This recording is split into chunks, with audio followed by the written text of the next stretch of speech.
الحمد لله نحمده ونستعينه ونستغفره ونؤمن به ونتوكل عليه ونعوذ بالله من شرور أنفسنا ومن سيئات أعمالنا من يهد الله فلا مضل له ومن يضلل فلا هادي له نشهد أن لا إله إلا الله وحده لا شريك له ونشهد أن سيدنا ونبينا ومولانا محمدا عبده ورسوله صلى الله تعالى عليه وعلى آله وأصحابه وأتباعه وأزواجه وذرياته وبارك وسلم تسليما كثيرا كثيرا أما بعد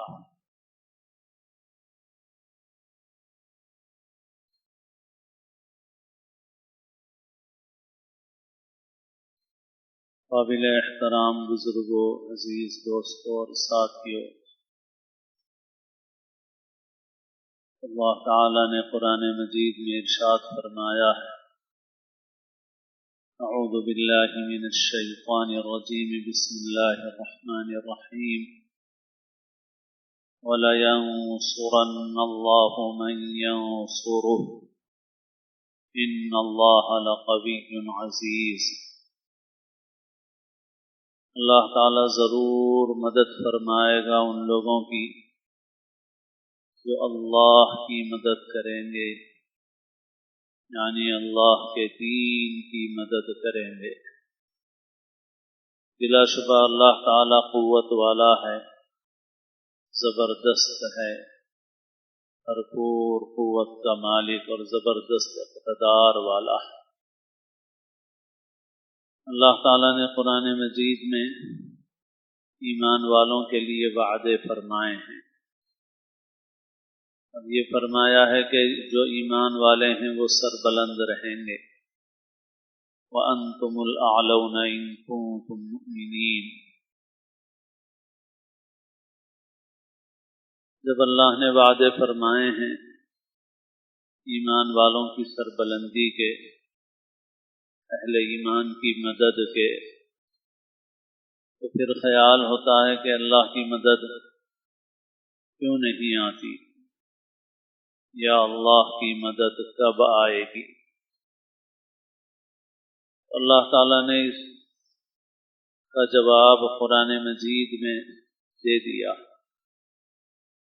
رسول اللہ صلی اللہ علیہ وسلم کی مبارک سیرت میں اللہ نے اس کے عملی نمونے اللہ نے دکھا دیے اور یہ واضح فرما دیا کہ اللہ کی مدد کے لیے کیا شرطیں ہیں۔ اگر مدد نہیں آتی تو اس کا مطلب یہ ہے کہ وہ شرطیں پوری نہیں ہو رہی ہیں جن شرطوں کے ساتھ مدد کا وعدہ ہے۔ ارشاد فرمایا: وَأَنْتُمُ الْأَعْلَوْنَ إِن كُنتُم مُؤْمِنِينَ، تو تم ہی سربلند رہو گے اگر تم ایمان والے ہو۔ تو کہنے والے نے اس آیت کا مفہوم اپنے ایک شعر میں واضح کر دیا۔ وعدہ غلبہ ہے مومن کے لیے قرآن میں، پھر جو تو غالب نہیں کچھ ہے کسر ایمان میں۔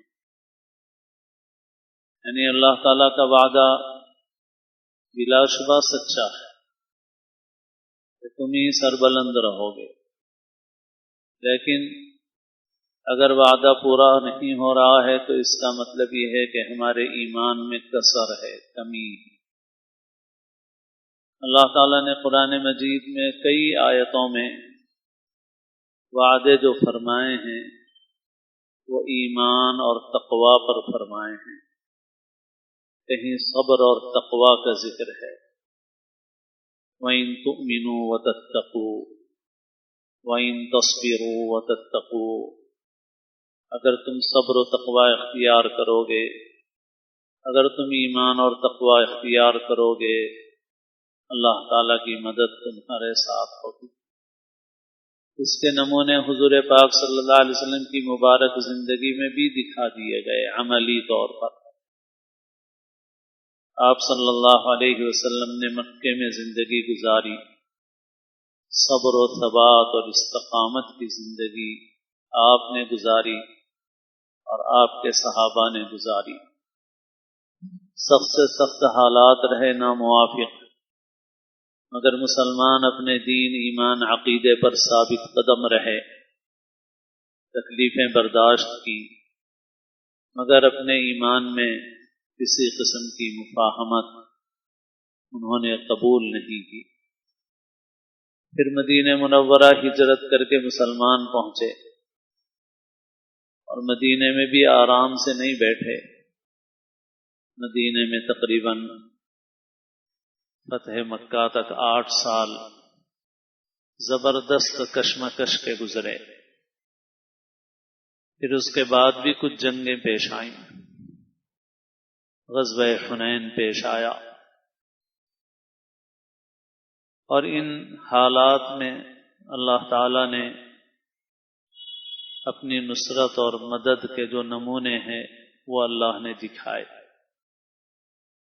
بدر کے میدان میں مسلمانوں کو زبردست کامیابی نصیب ہوئی، جبکہ مسلمانوں کی تعداد دشمن کے مقابلے میں بہت کم تھی، یعنی 1/3 تھی۔ 300 سے کچھ زائد مسلمان تھے اور 1000 دشمنوں کا لشکر تھا۔ پھر ان 300 میں بھی سب کے پاس سواریاں نہیں تھیں، سب کے پاس تلواریں نہیں تھیں، لوہے کا جو لباس پہنا جاتا ہے زرہ وہ نہیں تھی، بلکہ بدن چھپانے کے لیے، گرمی سردی سے بچنے کے لیے جو کپڑے پہنے جاتے ہیں وہ بھی مسلمانوں کے پاس مکمل نہیں تھے۔ کھانے پینے کا سامان بھی بہت زیادہ نہیں تھا، بہت معمولی تھا، اور دوسری طرف دشمن کے پاس ان سب چیزوں میں کوئی کمی نہیں تھی، مگر اللہ تعالی نے ان 313 مسلمانوں کو غالب کر دیا، اور وہ 1000 کا لشکر جو لوہے میں ڈوبا ہوا تھا، ہتھیاروں کی جن کے پاس کمی نہیں تھی، کھانے پینے کی غلے کی کمی نہیں تھی، سواریوں کی کمی نہیں تھی، اس کو شکست اور ہزیمت کا سامنا کرنا پڑا۔ اور بدر کے اس معرکے کا قرآن مجید میں ذکر ہے۔ اللہ تعالیٰ کی غیبی مدد نازل ہوئی، اور اللہ تعالیٰ نے اپنے غیبی نظام کے ذریعے سے اہل ایمان کی مدد فرمائی، اور یہ 313 جو بے سر و سامان تھے وہ 1000 لشکر پر، 1000 کے لشکر پر جس کے پاس ساز و سامان کی کوئی کمی نہیں تھی اس پر غالب آ گیا۔ لیکن پھر اس کے بعد تقریباً 1 سال کے بعد ایک اور معرکہ ہوتا ہے، غزوہ احد۔ احد کی اس جنگ میں مسلمانوں کے پاس بدر سے زیادہ افراد تھے، بدر سے زیادہ اسباب اور سامان کی تیاری تھی، لیکن مسلمانوں کو اس میں شکست کا نمونہ دیکھنا پڑا، جبکہ خود اس لشکر میں حضور اکرم صلی اللہ علیہ وسلم بنفس نفیس موجود تھے۔ ہوا یہ کہ آپ صلی اللہ علیہ وسلم نے 50 صحابہ کا ایک جتھا ایک خاص مقام پر مقرر فرمایا، اور فرمایا کہ یہاں سے کسی صورت میں نہ ہٹنا۔ جنگ ہوتی رہی، مسلمانوں کا پلڑا بھاری ہوا، دشمن شکست کا کھا کر بھاگنے لگے، تو یہ جو 50 آدمیوں کا جتھا تھا اس نے اس مقام کو چھوڑ کر لشکر کے ساتھ شامل ہونا چاہا۔ جو امیر تھے اس جتھے کے، انہوں نے منع کیا کہ رسول اللہ صلی اللہ علیہ وسلم نے تاکید فرمائی ہے کہ یہاں سے نہ ہٹنا، اس لیے ہمیں نہیں ہٹنا چاہیے۔ مگر جو دوسرے صحابہ تھے ان کے اندر بھی کوئی نافرمانی والا مادہ نہیں تھا، بس یہ تھا کہ انہوں نے سمجھنے میں غلطی کی اور انہوں نے کہا کہ حضور کا جو منشا تھا وہ پورا ہو چکا، اب تو چونکہ مسلمان غالب آ رہے ہیں ہمیں بھی شامل ہو جانا چاہیے، مال غنیمت لوٹنے میں شریک ہو جانا چاہیے، اب یہاں ٹھہرنا ضروری نہیں ہے۔ بہرحال یہ سمجھ کر کے وہ ہٹ گئے وہاں سے۔ جو بھاگ رہا تھا لشکر اسی میں سے ایک ٹکڑی خالد بن ولید کی سرکردگی میں اسی حصے سے آ گئی جس حصے پر رسول اللہ صلی اللہ علیہ وسلم نے یہ جتھا مقرر فرمایا تھا۔ انہوں نے دیکھا کہ یہ جگہ خالی ہے تو انہوں نے ادھر سے مڑ کر کے حملہ کیا، اور اس حملے کے نتیجے میں مسلمان اچانک سراسیمہ ہو گئے، گھبرا گئے، اور پیچھے سے ہونے والے اس حملے سے تتر بتر ہو گئے، اور 70 صحابہ شہید ہو گئے۔ رسول اللہ صلی اللہ علیہ وسلم کے مبارک جسم پر زخم آئے، آپ کے دندان مبارک شہید ہوئے، خود کی کڑیاں آپ کے گالوں میں گھس گئی۔ صحابہ کرام نے اپنے کو ڈھال بنا کر حضور کی حفاظت کی۔ بہرحال ایک سخت نقصان سے مسلمانوں کو دوچار ہونا پڑا۔ پھر مسلمانوں نے ان کو بھگایا اور آخرکار وہ دشمن بھاگ گیا۔ مسلمانوں کو ایک شکست کا نمونہ دیکھنا پڑا اور ایک زبردست نقصان سے دوچار ہونا پڑا۔ وجہ اس کی کیا ہوئی؟ وجہ اس کی یہ ہوئی کہ ان سے ایک غلطی ہوئی، اللہ کے رسول صلی اللہ علیہ وسلم کے ایک حکم کی خلاف ورزی ہوئی، اور وہ خلاف ورزی بھی اجتہادی غلطی تھی۔ مطلب یہ ہے کہ انہوں نے سمجھنے میں غلطی کی، کوئی کھلا گناہ، کھلی نافرمانی نہیں تھی۔ پھر اس کے بعد خندق کی جنگ پیش آئی، پھر مکہ مکرمہ فتح ہوا، پھر حنین کی ایک جنگ پیش آئی۔ جنگ حنین میں مسلمانوں کا جو لشکر تھا وہ 10 سے 12,000 تک کا تھا، اور مسلمان مکہ مکرمہ فتح کر چکے تھے۔ اس طرح نفسیاتی طور پر بھی مسلمان بہت مضبوط ہو چکے تھے، اور تعداد بھی ان کے پاس غیر معمولی تھی۔ عرب کے بیشتر حصے پر اب ان کا جھنڈا لہرانے لگا تھا، مگر حنین کی وادی میں مسلمانوں کو پھر ایک مرتبہ شکست کا نمونہ دیکھنا پڑا، اور قرآن مجید میں اس کا بھی ذکر ہے۔ وَيَوْمَ حُنَيْنٍ إِذْ أَعْجَبَتْكُمْ كَثْرَتُكُمْ فَلَمْ تُغْنِ عَنْكُمْ شَيْئًا۔ حنین کے دن کو یاد کرو جبکہ تم کو تمہاری کثرت، تمہاری تعداد کی زیادتی اچھی لگنے لگی اور تمہاری نظر اس پر ہو گئی، لیکن وہ تعداد تمہارے کچھ کام نہیں آئی۔ وَضَاقَتْ عَلَيْكُمُ الْأَرْضُ بِمَا رَحُبَتْ، اور زمین اپنی کشادگی اور وسعت کے باوجود تمہارے اوپر تنگ ہو گئی۔ ثُمَّ وَلَّيْتُمْ مُدْبِرِينَ، پھر تم پیٹ پھیر کر بھاگنے لگے۔ کیا ہوا اس وقت؟ اس وقت مسلمانوں میں سے کچھ لوگوں کی زبان سے، سب کی نہیں، کچھ لوگوں کی زبان سے یہ جملہ نکلا کہ بدر میں ہم کامیاب رہے، احد میں ہم کامیاب رہے، اور معرکوں میں ہم کامیاب رہے، آج تو ہماری تعداد 10 سے 12,000 کی ہے، آج ہمارے پاس افراد ہیں، آج ہمارے پاس ہتھیار ہیں۔ اللہ تعالیٰ کو یہ بات خاص طور پر اس صحابہ کا جو گروہ تھا، اس گروہ کے اعتبار سے اللہ کے نزدیک ناپسندیدہ ہوئی کہ یہ اس امت کا سب سے اونچا طبقہ ہے، اور ان کی نظر اسباب پر کیوں ہو گئی، اور انہوں نے کیوں سمجھا کہ تعداد کی وجہ سے کامیابی ہو سکتی ہے۔ اللہ تعالیٰ نے ان کو دکھا دیا کہ تعداد تمہارے کام نہیں آئے گی۔ چنانچہ دشمن نے اس طرح سے تیر اندازی کی کہ مسلمان میدان چھوڑ کر بھاگ گئے۔ صرف رسول اللہ صلی اللہ علیہ وسلم اور آپ کے ساتھ چند صحابہ رہ گئے، باقی میدان سارا خالی ہو گیا۔ مگر پھر حضور نے آواز لگائی، پھر صحابہ اکٹھا ہوئے اور پھر مسلمان کامیاب ہوئے۔ مگر اللہ نے نمونہ دکھا دیا اور قرآن مجید میں اس کا ذکر بھی فرمایا اللہ نے، اور اس طرح سے حضور اکرم صلی اللہ علیہ وسلم کی مبارک زندگی کے ذریعے سے عملی طور پر مسلمانوں کو بتا دیا گیا کہ تمہاری کامیابی اللہ اور اس کے رسول صلی اللہ علیہ وسلم کی اطاعت میں، فرما برداری میں۔ اگر تم اللہ کی نافرمانی کرو گے تمہاری تعداد تمہارے کچھ کام نہیں آئے گی، ہتھیار تمہارے کچھ کام نہیں آئیں گے، اور اگر تم فرما برداری کا راستہ اختیار کرو گے تو بے سر و سامانی میں بھی اللہ تعالیٰ تمہیں کامیاب اور غالب کر دے گا۔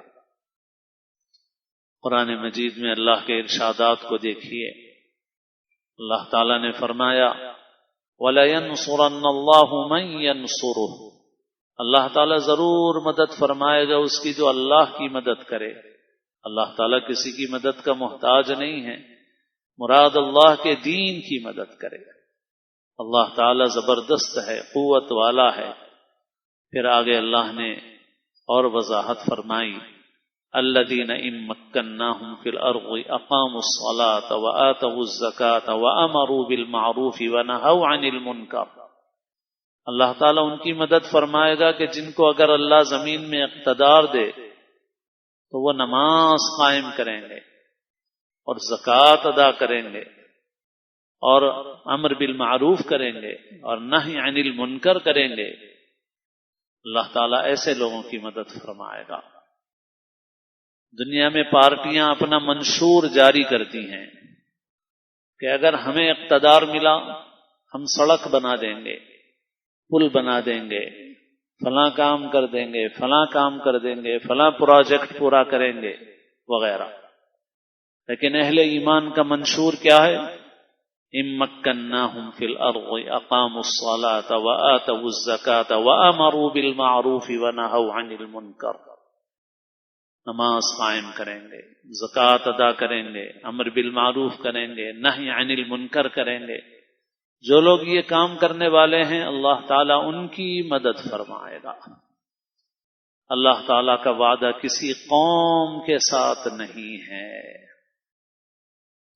اور یہ اللہ تعالیٰ کی سنت ہے پہلے سے۔ یہود بھی اسی غلط فہمی میں مبتلا ہوئے تھے، اور یہود بھی یہ سمجھ بیٹھے تھے کہ نحن ابناء اللہ واحباؤہ، کہ ہم اللہ کے فرزند ہیں، اللہ کے محبوب ہیں، اور اللہ کی مدد ہر حال میں ہمارے ساتھ ہے۔ مگر نہیں، یہ اللہ کی سنت نہیں ہے۔ یہود غلط فہمی میں پڑے، پھر تباہ و برباد ہو گئے۔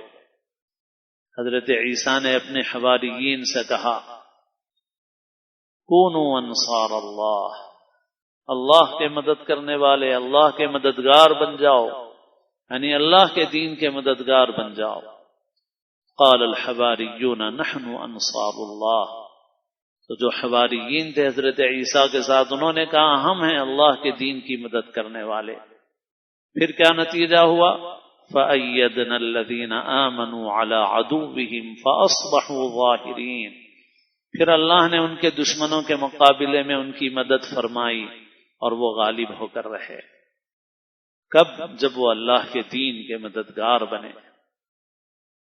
دین اگر مقصود ہے اور اس کے لیے جد و جہد ہے تو اللہ تعالیٰ کی مدد ہے، اور اگر کوئی قوم اور قبیلہ مقصود ہے تو اللہ تعالیٰ کی مدد اس کے ساتھ نہیں ہے۔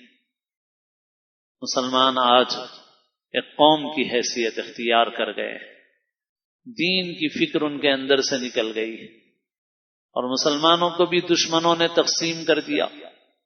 تو مسلمان کہیں وطن کی بنیاد پر تقسیم ہو رہا ہے، کہیں اور بنیادوں پر تقسیم ہو رہا ہے، اور مسلمانوں کی سرزمین کو دشمنوں نے ٹکڑے ٹکڑے کر دیا۔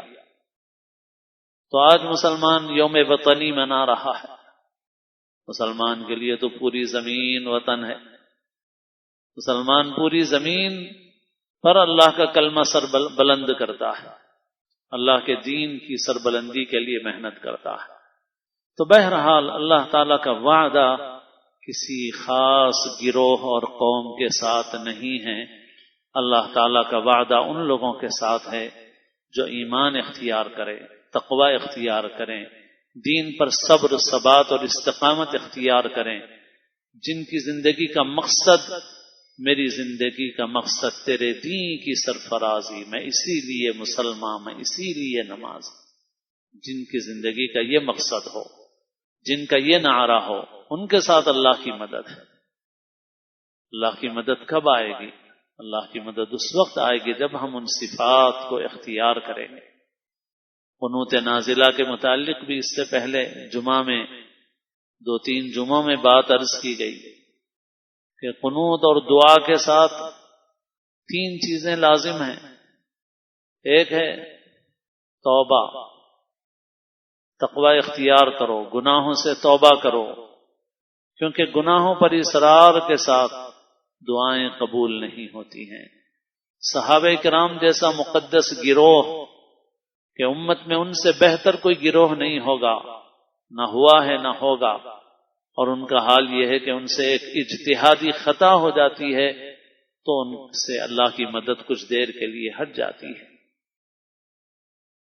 اور ہم گناہ کرتے رہیں، اللہ کی نافرمانیاں کرتے رہیں اور اللہ کی مدد آئے، یہ کیسے ہو سکتا ہے؟ تو توبہ اختیار کرو، اور تدبیر، جو اسباب اختیار کرنا ہے وہ اسباب اختیار کرو، اور تضرع، گڑ گڑاؤ، رو گڑ گڑاؤ اللہ کے سامنے، اللہ سے مدد مانگو۔ صرف رسمی طور پر دعا پڑھ لینے سے دعا نہیں بنتی، دعا کرنے سے، دعا مانگنے سے دعا بنتی ہے۔ تو توبہ ضروری ہے، تدبیر ضروری ہے، اور اللہ کے سامنے تضرع اور گڑ گڑانا ضروری ہے۔ تو غرض یہ کہ امت مسلمہ کے حالات ہمارے سامنے ہیں، دنیا کے بعض حصوں میں جنگ کے حالات ہیں، اور باقی اور دنیا کے اور حصوں میں بھی اکثر و بیشتر حصوں میں مسلمان سخت آزمائشی حالات سے دوچار ہیں، مگر ان حالات میں مسلمان مایوس نہیں ہو سکتا۔ اللہ کے رسول صلی اللہ علیہ وسلم نے جو پیشین گوئیاں کی ہیں وہ پوری ہو رہی ہیں، اور جو حالات پیش آ رہے ہیں وہ ہمارے ایمان اور یقین کو مضبوط کر رہے ہیں، اور ہمیں اس بات کا مضبوط یقین ہونا چاہیے کہ آخر کار کامیابی ان کی ہوگی جو اللہ کے پر ایمان رکھنے والے بندے ہیں۔ والعاقبۃ للمتقین، نیک انجام تو ان لوگوں کے لیے ہے جو تقوی اختیار کرنے والے ہیں۔ تو بہرحال اپنے اندر وہ صفات پیدا کرنے کی کوشش، محنت کریں، تقوی اختیار کریں، گناہوں سے بچیں، چھوٹے بڑے گناہوں سے توبہ کریں، اور خاص طور پر وہ گناہ جو مخلوق پر ظلم کے دائرے میں آتے ہیں، ان گناہوں سے سچی پکی توبہ کریں، اور تضرع کے ساتھ دعا کریں، اور جو تدبیریں ہیں ان تدبیروں کو اختیار کریں۔ اللہ تعالیٰ امت مسلمہ کے احوال پر رحم فرمائے، امت کی اللہ تعالیٰ مغفرت فرمائے، امت پر رحم فرمائے، اور اللہ تعالیٰ امت کے احوال کو درست فرمائے۔